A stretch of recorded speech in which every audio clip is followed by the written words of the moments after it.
Education is not the learning of facts but the training of the mind to think. क्यों कहा जा रहा है ये? देखो क्या कमाल की बात इन्होंने कही है। बल्कि जिस वक्त इन्होंने कही थी उस वक्त कंप्यूटर्स इतने ज्यादा डेवलप नहीं हुए थे, इंटरनेट इतना ज्यादा पेनिट्रेट नहीं हुआ था, फिर भी वो देख पा रहे थे कि फ्यूचर में क्या होने वाला है। उसके बेस पर ये स्टेटमेंट उन्होंने दी है। क्यों एजुकेशन में लर्निंग ऑफ फैक्ट्स इंपॉर्टेंट नहीं है? क्योंकि आज की डेट में अगर बात करी जाए तो जो फैक्ट्स हैं या जो नॉलेज है वो तो एक क्लिक ऑफ बटन पे अवेलेबल है। मतलब अगर एजुकेशन का मतलब यही है कि स्कूल जाओ, कॉलेज जाओ और जो बुक्स में लिखा है उसको रट लो और अपने यहां पर फीड कर लो, तो इसकी जरूरत क्या है? वो तो ऑलरेडी मोबाइल में है। जो बुक्स में लिखा है अगर उसको आपने रट भी लिया और यहां पर फीड भी कर लिया, तो अगर उसको रिट्रीव करना है तो कैसे करोगे? अपने आप से एक क्वेश्चन पूछना पड़ेगा, तभी तो वो याद आएगा और आप बोल दोगे। बट यही काम अब अगर क्वेश्चन पूछ करके ही आंसर आना है तो वो क्वेश्चन तो आप यहां पर भी पूछ सकते हो मोबाइल में। आप इससे पूछोगे, हां भैया बताओ ये क्या है, वो क्या है, इस क्वेश्चन का आंसर क्या है, तो ये मोबाइल ही दे देगा ना आपको आंसर।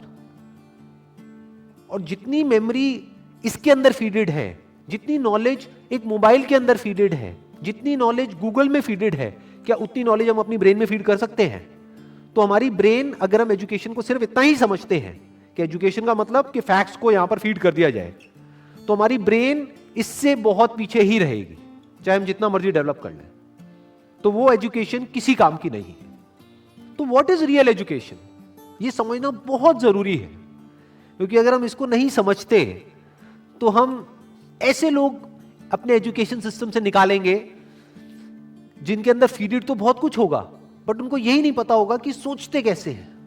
यहां पर दो बातें करी जा रही है। एक है education is not the learning of facts. Number one, learning of facts important क्यों नहीं है? Education is not the learning of facts. Why learning of facts is not that important? Because all the facts, all the knowledge, all the information is already available on the internet. अगर उसको यहीं पे store करने का नाम education है तो ये तो किसी काम की नहीं है। वो तो ऑलरेडी स्टोर्ड है आपके मोबाइल में। जब यहां पे स्टोर्ड है तो यहां पर क्यों स्टोर कर रहे हो दोबारा से? As simple as that, number one.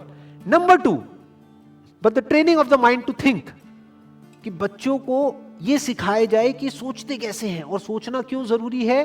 क्योंकि लाइफ में जो भी प्रॉब्लम्स है, जैसी भी प्रॉब्लम्स हैं, उसका सॉल्यूशन कैसे निकलता है? सोच करके निकलता है। मेमोरी से नहीं निकलता है, गूगल से नहीं निकलता है, फैक्ट से नहीं निकलता है, नॉलेज से नहीं निकलता है। उस नॉलेज को यूज कैसे करना है उससे निकलता है। अगर मेमोरी से या बुक्स से सॉल्यूशन निकलता तब तो कोई प्रॉब्लम ही नहीं थी। किसी को पैसा कमाना है, इतनी सारी बुक्स हैं, पढ़ लो, निकल गया सॉल्यूशन। उससे नहीं निकलता है। इंफॉर्मेशन से सॉल्यूशन नहीं निकलता है, उस इंफॉर्मेशन को यूज किस तरीके से करना है उससे सॉल्यूशन निकलता है। जिस सवाल का जवाब गूगल नहीं दे सकता है, उस सवाल का जवाब अगर आप दे सको, सोच करके उस प्रॉब्लम का भी सॉल्यूशन निकाल सको जो गूगल नहीं निकाल सकता है, तो कहेंगे कि आप इंटेलिजेंट हो। यह इंटेलिजेंस डेवलप करने का काम होना चाहिए एजुकेशन सिस्टम का। This is real education.